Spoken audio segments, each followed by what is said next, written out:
दादरचा एक एरिया आहे चौकी म्हणून, मानकाप्याचा एरिया म्हणून तो फेमस होता. तिकडे त्या लोकांनी बऱ्याच जणांनी तो सिग्निफिकंटली गोष्ट ती अनुभवली आहे. वॉरियर टाईपचा कोणतरी माणूस आहे, 2 हातामध्ये तलवारी अशा पाती फिरवत फिरवत फिरतोय आणि त्याचं मुंडकं नाहीये. तो कधी घोड्यावरून फिरतोय, कधी चालत फिरतोय, पण फिरतोय रात्रीच्या वेळेला. या कथा मनोरंजनासाठी आहे. काही लोकांचे अनुभव व काही पूर्णपणे काल्पनिक असू शकतात, त्यामुळे कृपया यांना मनोरंजन म्हणून घ्या. या कथा आपल्या संस्कृतीचा एक भाग आहे, अगदी लहानपणी आजी आजोबांनी सांगितलेल्या गुड गोष्टींसारख्या. आमचा हेतू कोणत्याही प्रकारची अंधश्रद्धा किंवा भीती निर्माण करणे नाही. दादरचा एक एरिया आहे चौकी म्हणून, सेम चौकी त्याला नाव का पडलं मला माहिती नाही, पण तो एरिया पण त्यासाठीच मानकाप्याचा एरिया म्हणून तो फेमस होता. झेड ब्रिज झाला आणि एक अशा 1-2 गोष्टी, एकदम ब्रिज आहेत तिथे असे की जे मुंबईतले मानकाप्याचे ऍक्टिव्ह स्पॉट्स म्हटले जायचं. तिथे दादरला कोणाबरोबर झालेलं का? असं कोणाबरोबर नाही, पण तिकडे त्या लोकांनी बऱ्याच जणांनी तो सिग्निफिकंटली गोष्ट ती अनुभवली आहे की कोणतरी असा आहे, एक वॉरियर टाईपचा कोणतरी माणूस आहे की जो 2 हातामध्ये तलवारी अशा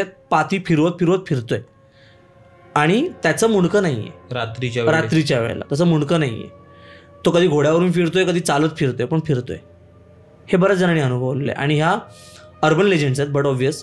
पण ते सांगणारी लोक तुला बरीच भेटतील की अरे हां होतं असं.